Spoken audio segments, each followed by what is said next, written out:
Welcome to Wadsworth History on Film, a program presented by the Wadsworth Area Historical Society and designed to record the oral history of Wadsworth for posterity. I'm Caesar Carino, your host, and our guest today is Dr. Calmer Clifford. Dr. Calmer Clifford and I grew up somewhat together because his grandparents were my backdoor neighbors. Now, and where I come from in Silver Creek, a backdoor neighbor was a quarter of a mile away, but nonetheless was a backdoor neighbor. So I've known him, 60 some odd years. Tell us, maybe we can subtract. Tell us when you were born and where you were born, Cal. I was born in 1933 in Wadsworth, actually in the house we lived in. I wasn't born in the hospital. Nor was I. And that was kind of the style. That was the style, is right.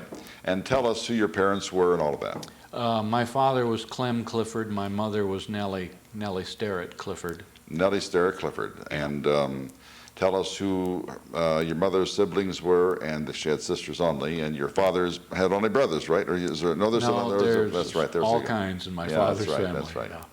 Yeah. Start with your dad.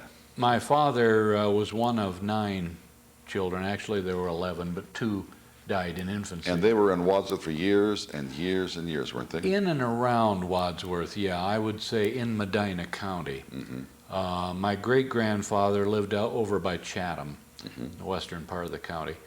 My father, when he was small, he told me that they lived in 9 different places. Wow. And he went to, I think he said 7 different schools when he was growing up. And his parents were married before 1900, they were 1898 or somewhere around there. And they had small babies from 1899 to about 1925. Wow. Which is rather unusual. I would say so. And as a consequence, when I was in school, in grade school, there was a Clifford or a Clifford cousin in just about every grade in the school. Every grade that you were. As a matter of fact, you had an uncle that wasn't too much younger than you. Yeah, Uncle Lloyd. Yeah, Lloyd he Clifford. just recently died. And how old was Lloyd? When he died, he was 75. But he was born in the early 20s, wasn't he? Well, 75, 24, yeah, 1924. Yeah. So, and you were born in 33, so he was just only 9 years. Yeah, there was very little difference. I Right. knew him as a child. And what about the oldest? Who are how about in the chronology, tell us who the Cliffords were. My oldest uncle is Glee Clifford. Right, and he was, he had a son who was also my age, or a little older than I. Yeah, Glenn. Glenn Clifford, right. Yeah. And there were, I think, 4 children there. And they always lived around Wadsworth. Yeah, yeah. And next was Mabel Clifford, who died fairly young. She was about 30 or 35 when she died.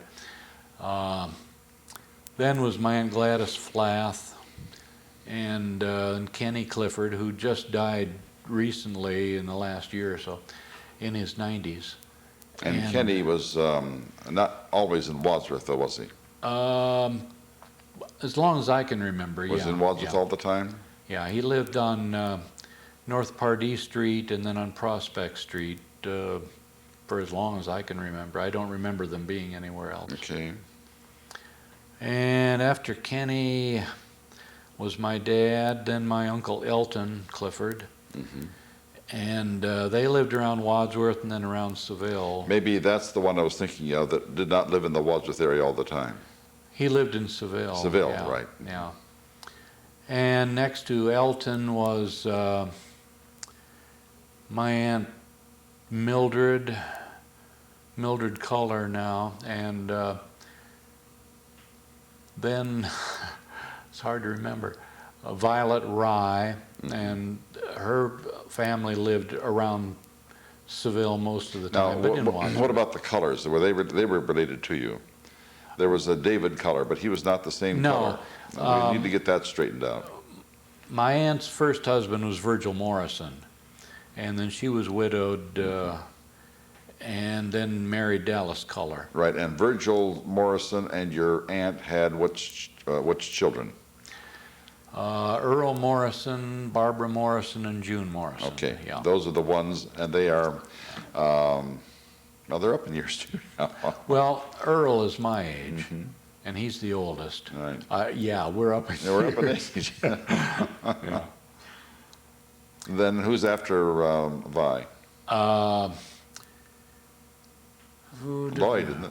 No, Lloyd. Be Lloyd and then Bernice. And then Bernice. Yeah, And Bernice Williams. Yeah. Bernice Williams. Now, Bernice is probably what, well,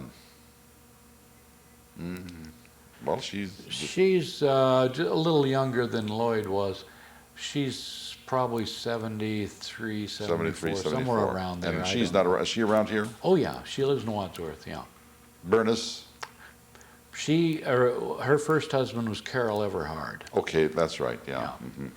Carol Everhard. He was fire chief for a long, Right. long And time. then you have cousins, Beth Everhard. Yeah. And Judy, Beth, right. David, and And Beth Everhard is married to one of the Zito twins. Zito's, yeah. So that takes care of Dad's side. Let's go with the Sterretts. Okay, my mother was the oldest. And this was Oscar Sterrett. Oscar and Mary Sterrett, yeah, Mary Kleinfelter Sterrett. And she had sisters Ollie and Vida. Whose real name was Olive, right? No, it was Ollie. Just actually Ollie? Her actual name was Ollie. I thought it was always Olive, and we just thought No. her name was Olive, but I knew, of course, I knew who they She were. and my then mother had no middle names. They were just Nellie and Ollie. Nellie, Ollie, and Vida. And Vida. Vida is V-E-D-A, Yes. right. And Ollie married Kilmer, David Kilmer. Yeah. Right, and David they have Kilmer. had two children. Yes, Sue and Frida. Sue and Frida. Willen and Frida Kramer, yeah. Sue Willis, Willen. Willen, Yeah. and Frida Kramer. Yeah. Right. And they're just two of those. And then you have how many siblings?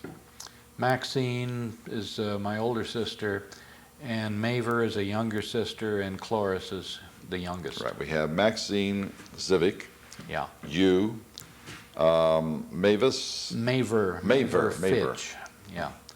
Maver Fitch, Fitch, and they live in Worcester, and Cloris Pearson, and she lives in Connecticut. in Connecticut. Yeah. So around here then, very, very close by, we have Maxine living in Rittman and you. Yeah. Right. Now, that takes care of the Sterretts, but tell us where the Sterretts came from.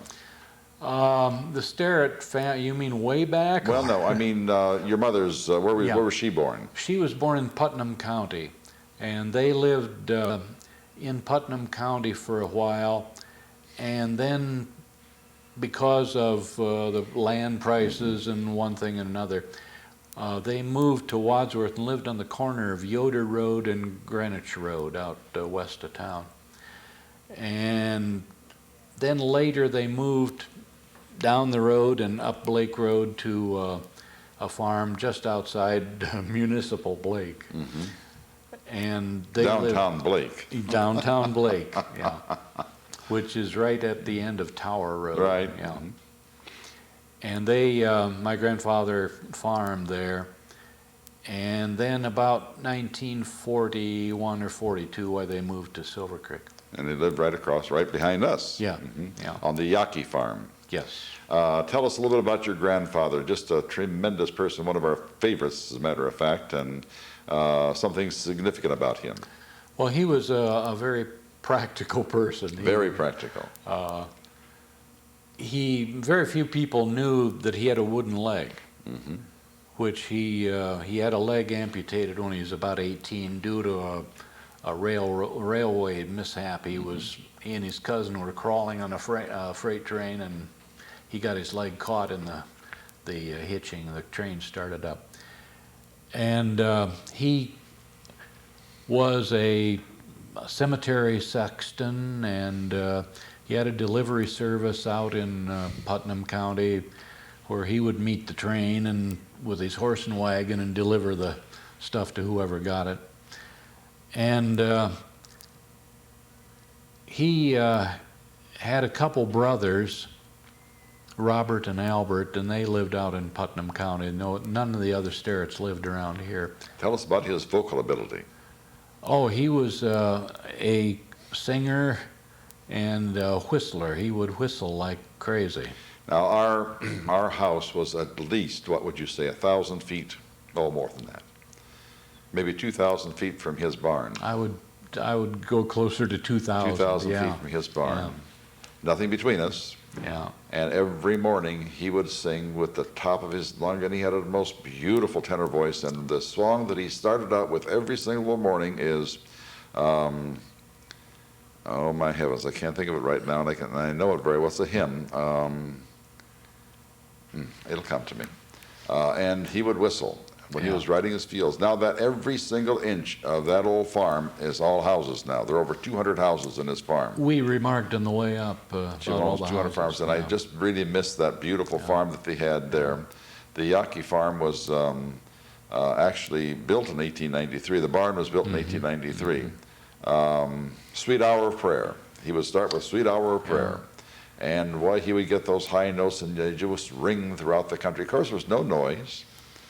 There were very few cars. Yeah, and there were no neighbors that you could see. And no either. neighbors, no. And we knew, and of course, I love to sing too. And I learned Sweet Hour of Prayer from him. And it still is to this day a very good favorite of mine.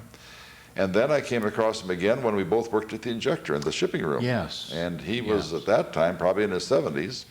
But he would be pretty close. Yeah. And boy, he could outwork the rest of us. I mean, all day long. Yeah, he was a steady worker. Oh, steady worker, very good worker, very good worker. Tell us about your boyhood days and where you were born and when you were born. Now, you lived out in the house where you were born, but tell us where that was. I was at the corner of East Street and Park Street. Easton Park. Yeah, on the northeast corner. The northeast corner. Yeah. So you had neighbors like Bill Adams and others. Bill Adams lived right down the street from us. And who were some of the other neighbors that you remember? Clifford Gangware. Clifford lived down Gangware. there. Right next door, Nicodemus's lived, and I can't think which one. Well, there are many of those too. Yeah. 8 or 10 at least. And later,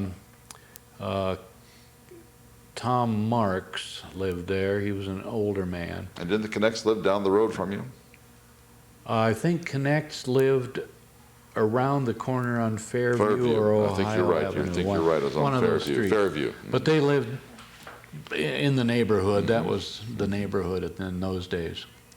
And what about the, you mentioned all of the people, and every one of us so far has been a male. Do you remember any females living in your neighborhood? Well, yeah, sure. Mary Jane Harden. Mary lived Jane Harden. Close there. Mary Jane passed away. Did she not? Oh, she did. No, I'm not positive. Maybe she didn't. Yeah, I thought she didn't was. know one way or the other. And Patricia Patterson, the Patterson family, Patterson. lived about two doors up from us. And another house up, the Eby family lived, Yes, and Jack. then later moved south of us. Jack, Jim, and Jewel. Jewel. Jewel was. Jack, Jim, and Jewel. Yeah. Jewel was the oldest. Jack was next, and then Jim. Yeah. And Jack's gone now. Yeah. No, I'm sorry. So is Yeah, Jim. yeah. Jim Jim's is- gone too? yeah. Oh, wow. I didn't realize that. Yeah. He died a number of years ago, Wow. actually. Probably 6 Father's or 8 name years was ago. Maynard. Yes, yeah. And on East Street, across the street and up a little ways, lived Jack and Jill Lahr's grandparents, and they came around the neighborhood once in a while. Jill I Lahr, knew right. them. And I can't think of any. how's- Hackenbergs lived kind of Hackenbergs, corner Bob across the Hackenberg. street. Yeah, Now, he's a football player, a very good football player, yeah, Bob was. yeah. Now, you obviously then had to go, or went to Franklin School, is that correct? No, I was on the borderline. On the borderline, and so you went to Central I School. went to Central School. And does that mean that that your sisters did too? Yes. All three of them? Yeah. And what, Now, my two younger sisters graduated from this high school, from the new high school? but they went to the old one. I have to take that back. They also went to Isham. Isham, when they lived because out we there had- on College we Street. had moved out on College On Street. College Street. Yeah. What corner of what? Well, it wasn't on the corner of anything. It was. Well, at the time, it was the corner house. I think it's Sunset, right. Yeah, and Greenwich Road. On Greenwich Road It now. was the last house at the College time, Street. but there are other houses there now. Right. Now, what about the early memories of Pine Street and East Street? The condition of the road, for instance. The only street that I can recall that was paved was East Street. Park Street wasn't No, it actually wasn't at all. paved. Yeah. It was just dirt and blacktop, If that. if that, yes, with ditches. Ditches on either Right. side, that's right, On the exactly. side. Do you remember the streetcar going behind your house? I don't remember that, but my parents told me Oh, about yeah. it, and when I was a kid, the tracks were still there. Oh, yes. So but I don't recall that myself. I remember when they were taking the tracks out. Yeah. And that's, for whatever reason, I have no idea why on earth. It was in the springtime, I guess, or it was kind of a misty day. And that's the first time I ever came across the word axle. And I have no idea why I came across the word axle, but I came across the word axle, and I still remember it, and I associate it with their having taken the streetcar tracks out. Let's jump now to, because there are so many interesting things here, let's jump now to your schoolhood days. And you probably had the same teachers that most of the other people who've been on the program have had, but are there any teachers whose names have not been mentioned whom you remember?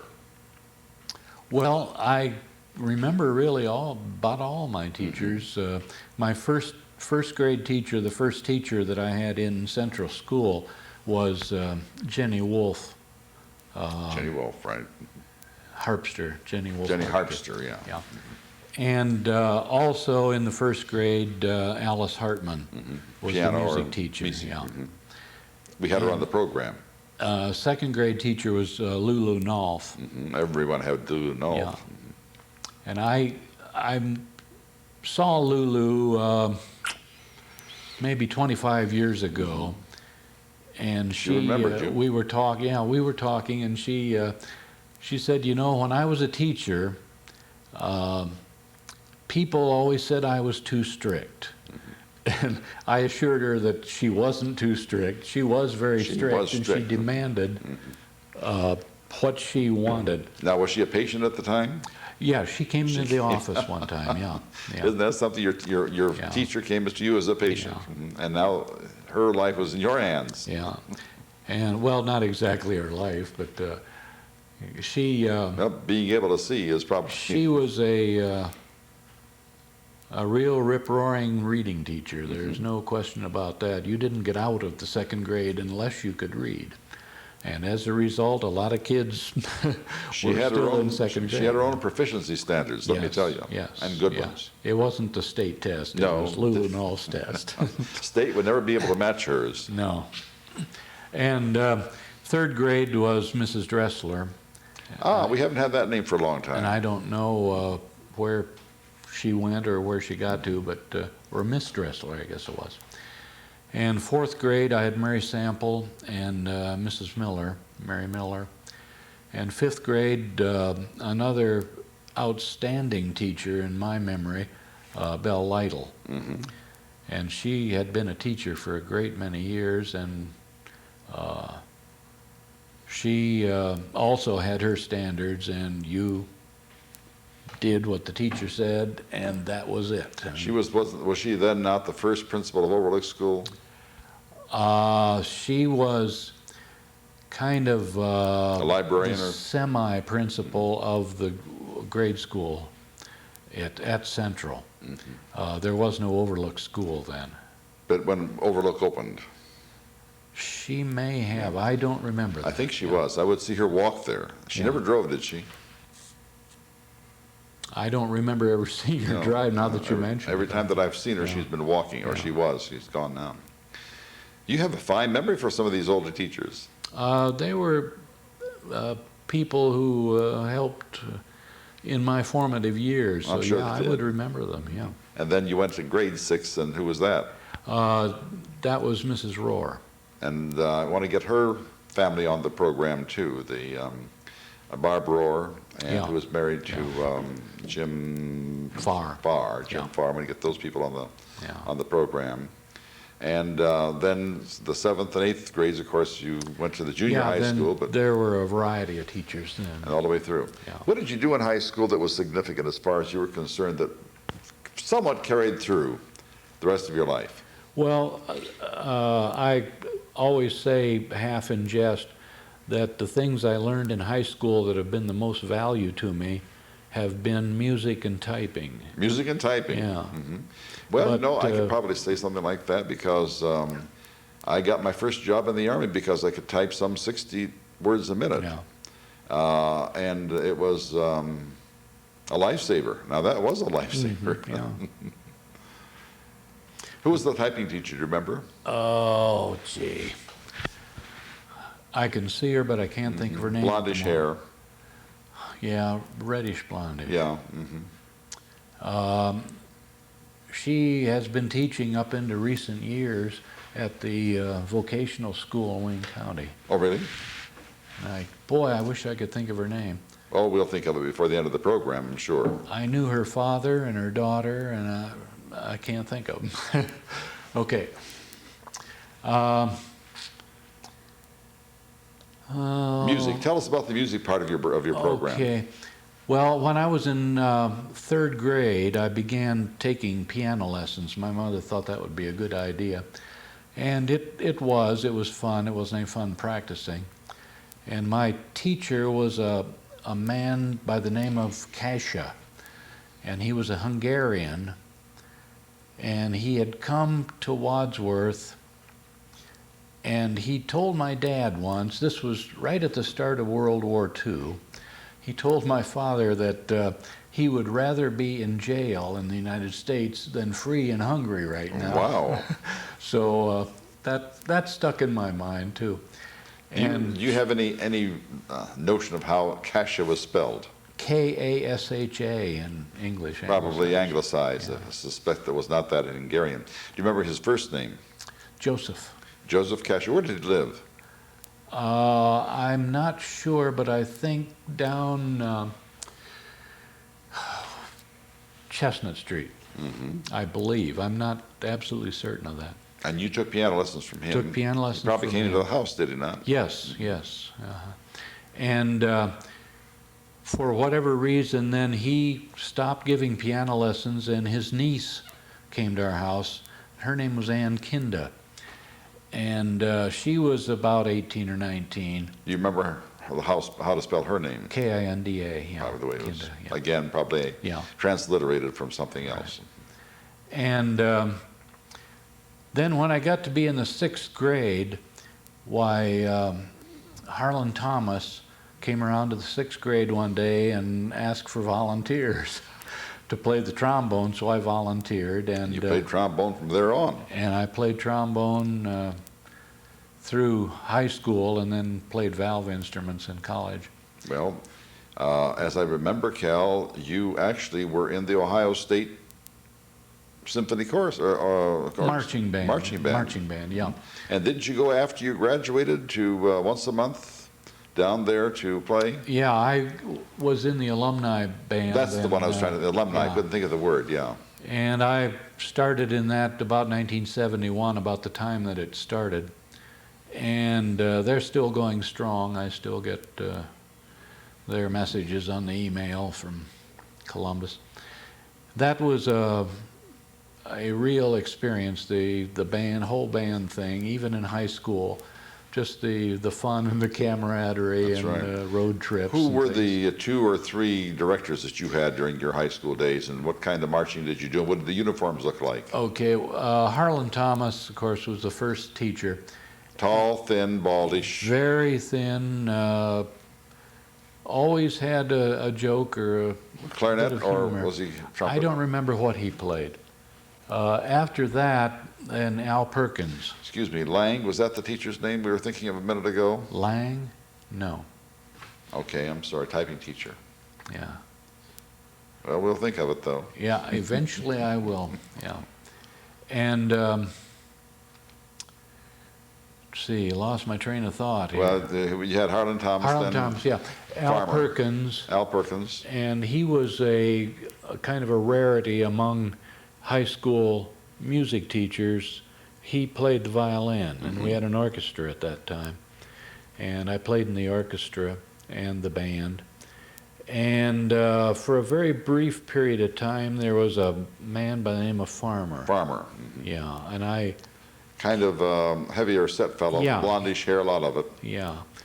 And I don't think there was anyone after that. I think he was the last one. What did the uniforms look like, marching band uniforms? Oh, they were red and white. And what do the hats look like? Military hats, were they not? They were kepi-type hats. Right. And it seems to me there was a thing sticking out of That them or probably was something. later then. You must have been some of the more modern ones. Yeah, we had... we changed uniforms when I was in high school. I remember the campaign that the band parents went through to buy the uniforms. And they had, the jackets had a fold-over lapel that was white, and the red was the rest of it. And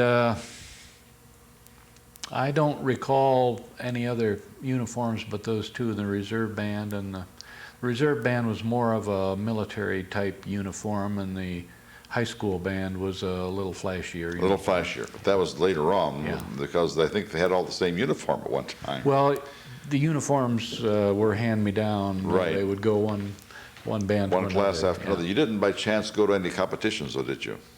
Yeah, we did. Did you? Not in the way that they do today. We had concert band competitions. And we used to go out to a town called McDonald out by Warren or Youngstown, somewhere in there. And we would play the same song as everybody else, and then you'd have another song that you'd play. And there were judges, and they would say, well, you were good, you were bad, you were whatever. And this was also the time of when soloists would play, and they had solo contests. And all the violin players would play, and all the trombone players would play, and like that. More or less a concert competition. It was an indoor, sitting down type playing. Yeah. Got out of school when you graduated. What, in 1951? 51. So yeah. Pretty soon your 50th anniversary is coming up. Yep. What did you do? We had a war on, but did you go to the service? No. I went to Ohio State, and while at Ohio State, at the age of 18 and a half, everyone was supposed to take a test, a proficiency test. And if you got a good grade in the proficiency test, why then you were out of the war for the moment. Right, for the moment. Yeah. And so I took the proficiency test, and I don't recall much about it. And also at 18 and a half, all the males were supposed to take a physical exam regardless of whether you were deferred or not. And I did that. And this was the Korean War that was on. And it started while I was still in high school. And quite a few people that I knew went to the Korean War. And 2 or 3 of them that I knew were killed in the war. Who were the ones who were killed? Billy Varney, Billy Barney, Jack Lilly, Jack Lilly, Clark's Corners, and Barney South End. yeah, Ernest Ditter was not killed. He just died the other day. He died the other day. Yeah. And boy, I can't think of any others. But there were an awful lot of people who went to that war. Yes, well, I was one of them. Yeah. We talked about that deferment, the educational deferment. Yes. I took the same test. We all did. Everyone took the same Yeah, test. it was the same. And I took it sometime in 51, I believe, 52, somewhere in that area. I think I took it in about 52. 52. So, yeah. And it deferred me for exactly 3 months. And and I don't think it had anything to do with the grades. The fact Yeah. is that I graduated, and on 1 month and 2 days later, I was marching. Yeah. They were fast. They Yeah. didn't defer you for long, and you went in. Well, if you were in the 37th Division in Ohio, why, they went over very early. Very, very early, yes. Yeah. I wasn't. As a matter of fact, for whatever reason, the men from Wadsworth went to the 2nd Army Headquarters in Fort Meade, Maryland. Yeah. Why, I have no idea whatsoever. But we all went there. And then we scattered. I was not with, well, I'll take that back. The only person ever that I saw from Wadsworth on a temporary basis was Walt Gehring. Oh, The only person ever. yeah, All the other Wadsworthites went everywhere from, well, they just went everywhere. yeah. And Walt Gehring was the only person I saw. And that was just for 1 or 2 days or something like that. I think he was coming through. He was an officer and I was a corporal, or maybe a private, I'm not sure, something like that in those days. What did you study at Ohio State? I know that you had something in mind, but what did you study? Yeah, I went to optometry school. But you had to study, you had to get your undergraduate in what? Well, that was pre-optometry. Pre-op, Yeah. okay. And then you went to optometry school. Yeah. And how long were you there? It was a total of 5 years at that time. To get the optometric degree. Yeah. And you now have an optometrist degree, Yes. and you use that here in Wadsworth for a good long time. Did you come to Wadsworth right after graduating? No, I went in the service. I I didn't have a real job when I got out of school and no big prospects, so I applied to all 3 of the services and was accepted into the Air Force as an optometrist. So you were there for an officer as well. Yes. And what was your rank? I was second lieutenant. Second lieutenant? To start, yeah. Gee, all of you people around here could tell me what to do. Well, I had no authority whatsoever. well, there's us and there's you. That's right, that's right, that's right, exactly. Yeah. How long were you an optometrist in the service? I was in 3 years. Did you find, well,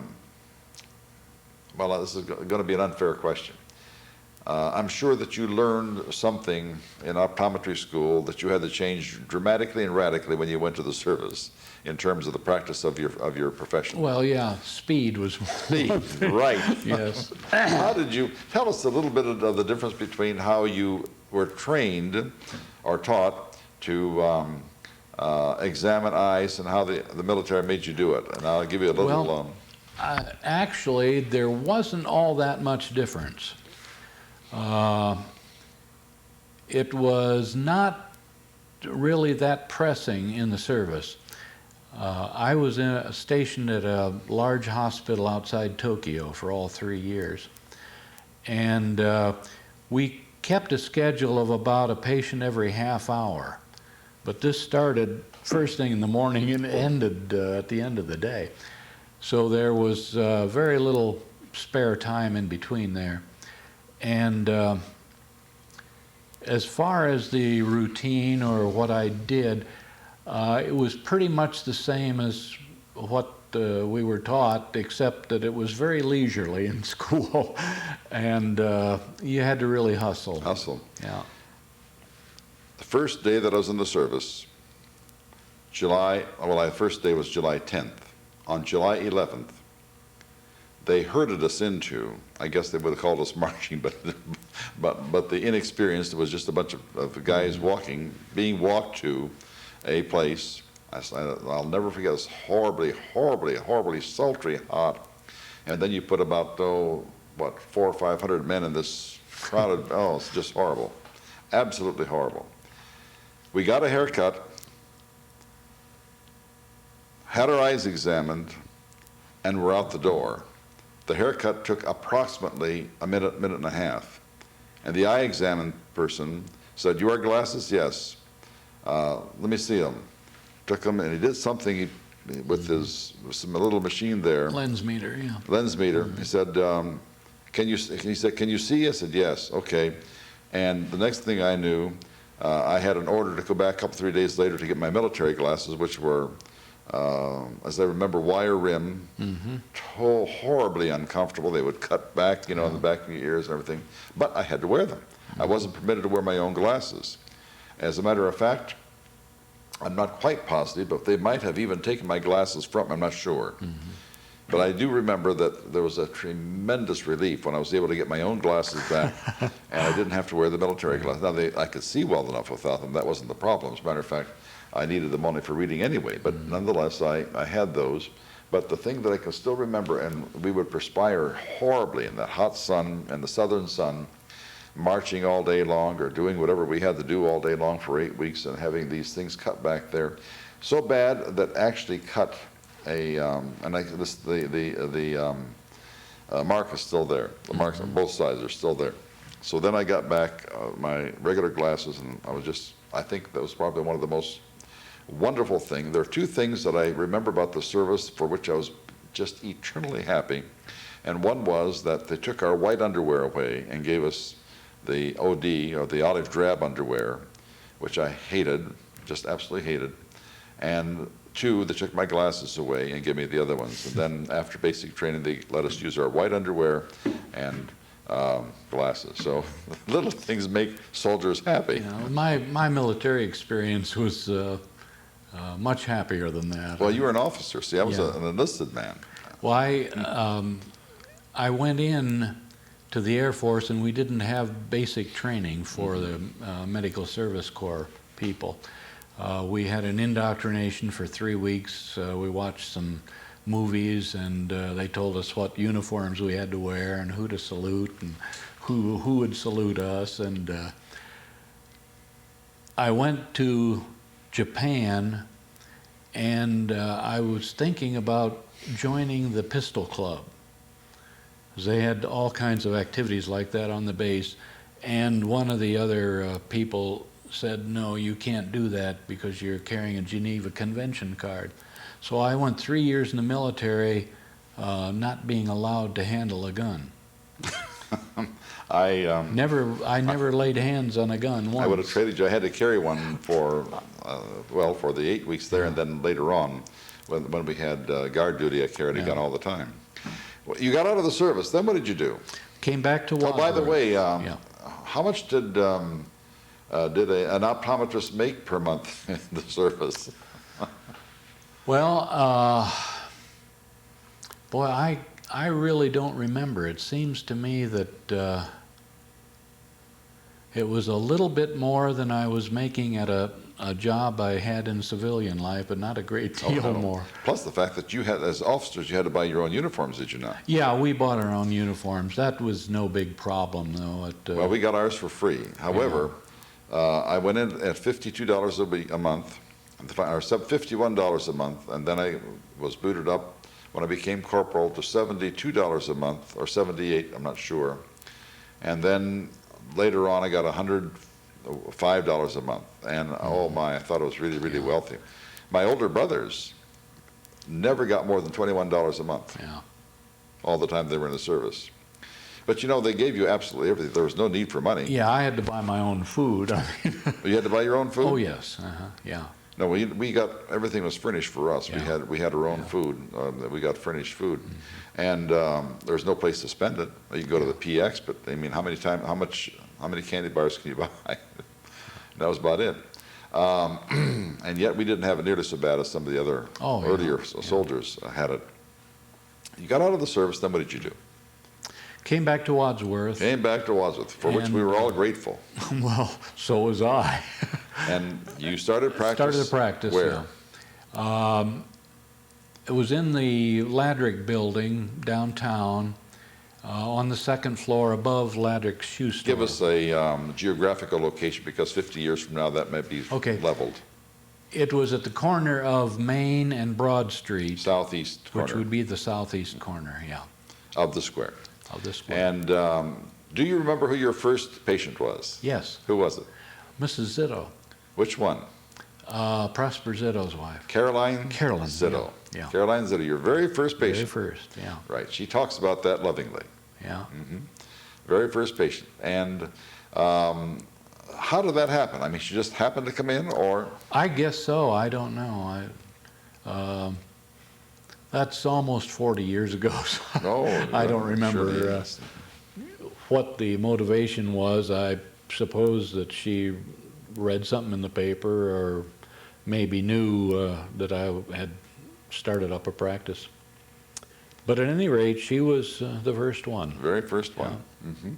Tell us a little bit about the early days of your practice. since you were a hometown boy, and at that time, you were what, about 25, 26, 27 years old, maybe? It was If that. 1960. I would be 26, 27 years going on old. 27. Yeah. Years old. Yeah. Hometown boy. Everyone knew you. Everyone knew you. You're very popular. Probably younger than 3/4 of the people in Wadsworth. And of these older people, now, how did you finally gain the respect of being an optometrist? I really don't have any idea. That I broached one of the cardinal rules of professional people. You never go back to your hometown to practice a profession for that reason, because you're little Cal or whoever.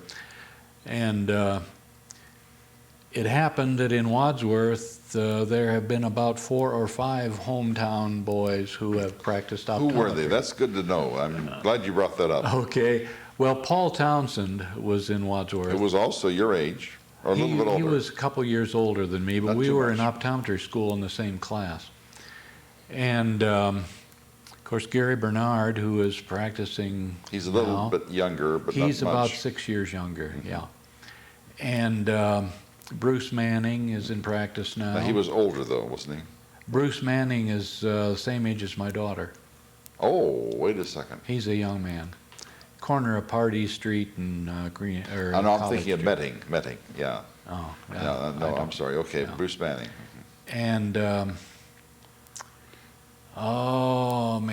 there was another one, and I can't think of his name, his father was a teacher, but I can't recall the name now. But at any rate, there are a number of us who have come back to our hometown.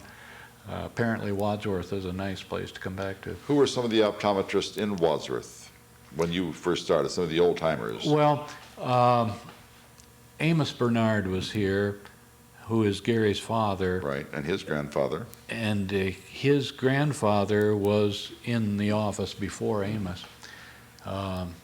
He died about 1952, the grandfather, Dick Bernard. And John Wolfe,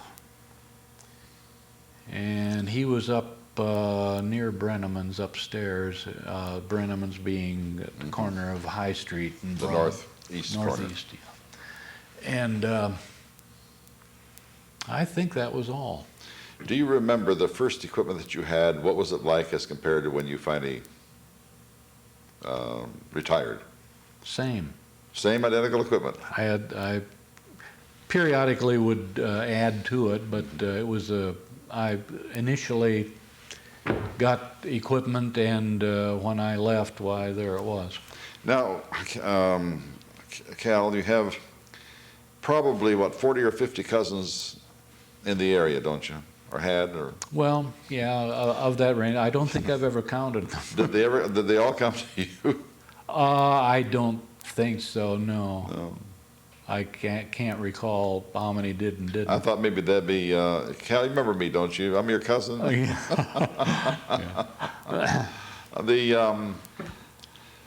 The optometry was not the only thing that you did in Wadsworth. I mean, that put bread on the table, but you were extremely busy in what other areas of Wadsworth life? Well, I was active in the Wadsworth Footlighters, which was the community theater group. Tell us who some of the people were who were active with you at the time. Oh, my. Molly Summers. Molly Summers.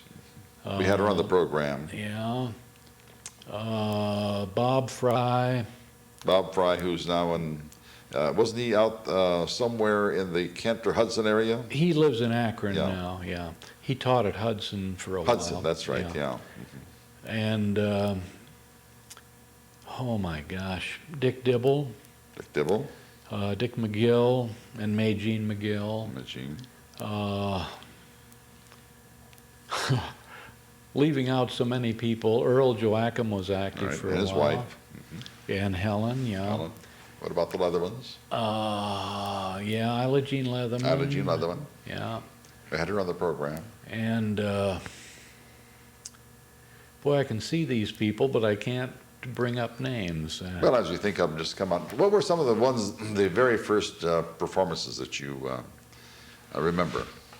And who were some of the players? Very early performances, Stan Keister, Joe Klosterman was in one of the early plays Can't that I believe helped that with. Joe would do that, but he would be tremendous at anything that he does. And he was. You know, I've had him on the program 3 times, Yeah. and I still get requests for him to come back again.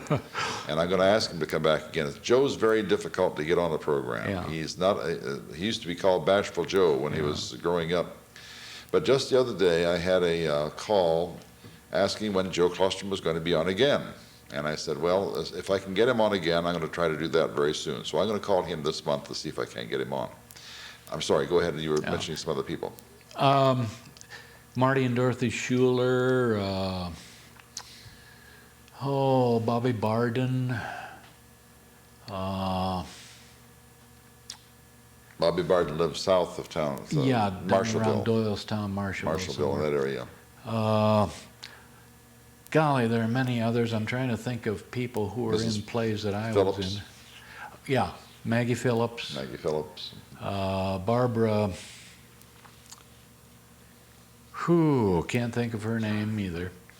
Who is it? Comco. Johnson, Barbara Johnson, yes.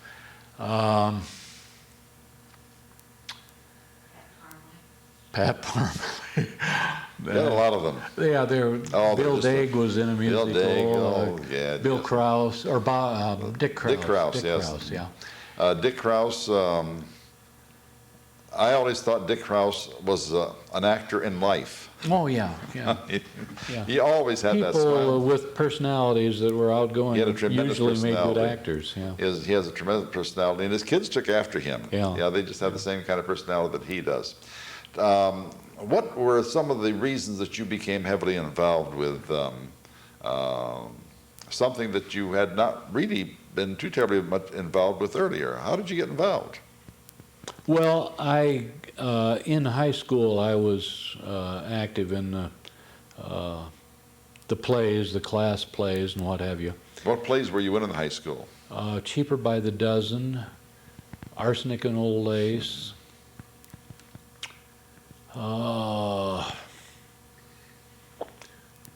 an operetta that I can't think what the name was, mercifully. Mercifully. Yes. And then, of course, in grade school, we had the grade school operettas, and I was always in those. Those were a lot of fun. And you could always use your costume for Halloween the following year. Oh, you surely could. Absolutely. I still have one of mine. What were some of the other things that you did in Wadsworth besides the Footlighters? I was a volunteer probation officer for a while. I'd like to hear about that, because that is something that very few people in Wadsworth have ever had the privilege to do. We worked out of course, Medina, the probation office. And who was the over judge at that time that you remember? there. I cannot recall. And we had a group together of volunteer probation officers, and we would see individuals who had not committed violent crimes and were not habituals, it was first offenders, and we'd sit with them weekly or so and just counsel with them and talk to them and kind of get them started out of whatever they were getting into. And Right. Now, who were some of the other people who were colleagues of yours with the probationary people? you had to ask. Oh my. Boy, no names come to mind right at once. Again, I can see 2 or 3 people that I worked pretty closely Well, with. when they come, you just blurt out their names, and we'll be glad to have them. Yeah, One of the nice things about this program is that when people watch it, they do, say, for instance, they would pick out these 2 or 3 volunteers. Yeah. I get a phone call. A day does not go by without my getting a phone call correcting or adding. Mostly it's adding. Yeah. Every now and then I get a very scathing letter from someone that I said the wrong name. Now, for instance, I can still remember, well, I'm going to use the name, but I'll make up one for the sake of this illusion here. If I were to say someone's name was Catherine, and her name was really Caitlin, let's say, that one probably, if I use the wrong name, I get more complaints than on absolutely anything else that I do. I can tell you that someone was born in 1403 and he was still living. That wouldn't make any difference. But if I use the wrong name, I really, really hear about it. And that's fine, because what we're trying to do is to establish the accuracy of these memories, so that when whoever writes the history for our 200th anniversary, which are coming up now in, 2014, isn't it? Yeah, 2014. 2014, yeah. 2014, and that person will have to start writing within the year or two, because it takes a long time to write a history like this. I'm really hoping that Charlie Ackerman does it. He is so good, and he do such a fine job. We're trying to convince him to do it. If Charlie were to write this, he would have to have absolutely everything accurate. Otherwise, he wouldn't do it. Yeah. That's why I'm so glad that people call in so frequently to tell us what these things are. It is not unusual for me to get a letter from someone, relating some things. I just thought of somebody who worked in that. Okay, who was it? Nellie Leatherman. Nellie Leatherman, okay. Yes, yeah. Tell us about Nellie Leatherman. She was a long-standing resident, but there's something special about her. Well, she was a friend of my grandparents, and of course of my family, and her husband Nelson Leatherman worked at the injector, and he and my father were acquainted. And Nellie Leatherman was kind of a part of our family, that is the Starrett family. Whenever we had family gatherings, why, Nellie and Nelson Leatherman were always invited. Thanksgiving and Easter and what have you. They never had children of their own. They're both gone now, aren't they? Yeah, yeah. Now tell us, since they're gone and there are no children, no descendants, tell us a little bit about Nelson Leatherman. Stocky. Yes. Stocky and not too terribly tall. How tall would he be? 5'7", 8", something like that? About average height, I would say 5'8". 5'8". And tell us about Nellie. She was a very outgoing person, worked for the police department, Yes, right. dispatching for many, many, many years. And she would say what needed to be said. And straightforward. Straightforward, absolutely straightforward, yeah. No. Yeah. Today they would say that she probably was not too politically correct in some of the things. Well, nobody was. I mean, and nobody got offended. No, because you were telling the truth, yes, and you were telling it the way it was. Yeah. No, that's exactly right. Yeah. Tell us a little bit more about Nelson Leatherman. Well, he was a great bowler, and he enjoyed almost all kinds of sports. He was a baseball fan and football. Big booster, tremendously big booster. Yeah.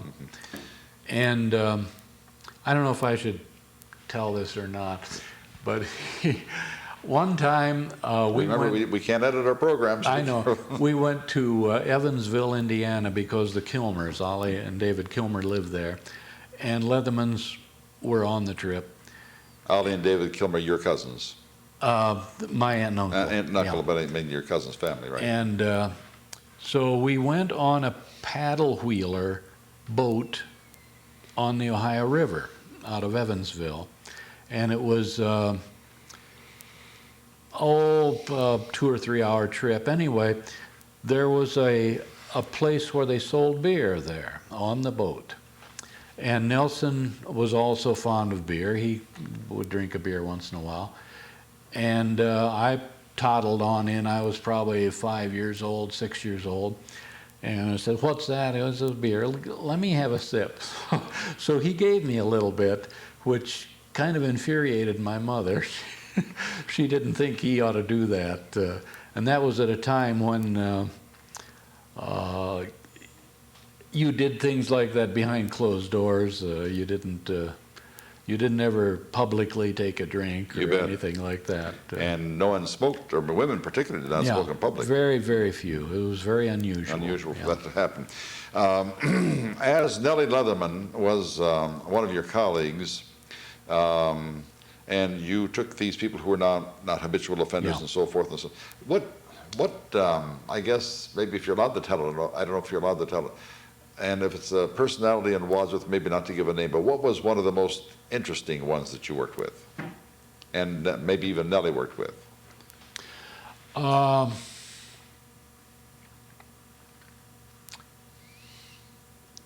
I guess there was only one that really was interesting in the sense that I think you mean. And he was arrested because he had gone to a house during the Halloween season with an ape costume on, and some young girl answered the door, and he opened the door and scared her and frightened her, and she told her dad, and her dad called the police, and they arrested him. And he was just a normal human being. You know. But he was arrested. He was arrested. He just got a little overzealous and thought it was cute to scare the little scare girl. the girl. And he opened the door. He shouldn't have opened the family door. I guess that'd be trespassing, Yeah. something like that. Mm-hmm. But the other individuals were by and large, petty theft and just spur of the moment things. Intoxication, mostly, wasn't it? Well, yeah, due to intoxication Yeah. or in cahoots with intoxication. But I always felt that these people didn't really need a volunteer probation officer as much as they needed a very stern psychiatrist to hear them out and then tell them what they should be doing. What they should be doing. And we could do that, but it wouldn't carry much weight. Well, I'm not so sure. With a title doctor in front of your name, I think that might have been very, very helpful. The people, by and large, were not, they were young, almost invariably young men. And of course, you never know whether you've made an impression until years later. Years later, and you probably did. And I'm that's sure that what you would. you hope for, is at some later point. Yeah. Thespianism, volunteer in the probationary period. What else? Well, I played in community bands in Wadsworth and Medina. And who were some of the directors of the community bands here in Wadsworth? Well, in Wadsworth, the only one that we had was Art. Baldwin. No. No. An older gentleman from Yes. around Canal Fulton. Yes, I can't right. think of his name. Not Puffenmeyer. No, but he was a friend of Puffenmeyer. Yes, I know who you're talking about. I can't think of it either. Anyway, We'll get a phone call on this one. Marcus Nyman was in Marcus Medina. Nyman. Yeah, and he was the only one there. And those were very, very fun times. We had a lot of good times. A lot of good times and those kinds of things. Now, when did you retire from optometry? I retired at the end of 1988. 1988. Beginning Wow. of 1989. You retired after you had been, what, 30, 35 years? Well, I started in 1960, so 28 years. 28 years? Yeah. Oh, that's right. You were graduated in 1951. Then you had some time there. You'll get shot unless you tell us who your wife was, who your wife is, and who your kids are. My wife is Winnie Elliott Clifford, sitting over on the bench over there. And we have 3 children, Stacy Roberts, who lives in Wadsworth. And which Roberts did she marry? Bud Roberts. What family, though? His father's name was Leroy. Leroy Roberts. Yeah. See, we have the Earl Roberts family and the Leroy Roberts, but they're 2 different families. 2 different right. families completely. And my son, Brad, and his wife, Kelly, live over in Fairlawn. Kelly is not from Wadsworth? No, she's from Cleveland. Mm-hmm. And another son, Marty, is unmarried. He lives in Cincinnati. Cincinnati. What does Marty do? What does Brad do? And what does your daughter do? Okay, my daughter works for GTE in sales. And my son, Brad, is in finance, not consumer finance, but company-to-company finance. Industrial of some sort? Yeah, he's recently changing jobs, so I'm not sure what his new job is, but it's in that area. And my son in Cincinnati works for an engineering firm and does all kinds of things. He's a geologist by education, but he's quite capable of doing all kinds of things. And the last one, grandchildren. One grandchild is the daughter of Brad and Kelly, Abigail. How old is Abigail? Abigail's about 1.5 years now. Year and a half. A little less than 1.5 years. Now, how long did it take Abigail's 1/2-inch finger to wrap Grandpa around her? Minutes. Minutes. Minutes, yes. That's great. Yeah. Cal, we have come to the end of the hour, unfortunately, and we want to say that many people leave a mark on a community. You not have only left a mark on the community, but in addition to that, you have left a sight on the community. Now, that's a little play on words, but the sight is not only through your optometrics, is that the right word? Well, Optometrics? that's close enough. Yeah. What is the right word? Well, optometrics. Optometrics. Yeah. Not only through that, but also of the wonderful things that you have done as a human being, whether it be helping people to express themselves on the stage, helping people who need to have a little bit of jostling, helping people to become happy by listening to good music, what all of those things are. But you can be proud not only of that, but of the wonderful family that you have and the wonderful legacy that Wadsworth has as a result of Dr. Cal Clifford having been part. Thank you for being part of our program today, and we certainly hope that as you continue, that your legacy will continue as well. Thank you.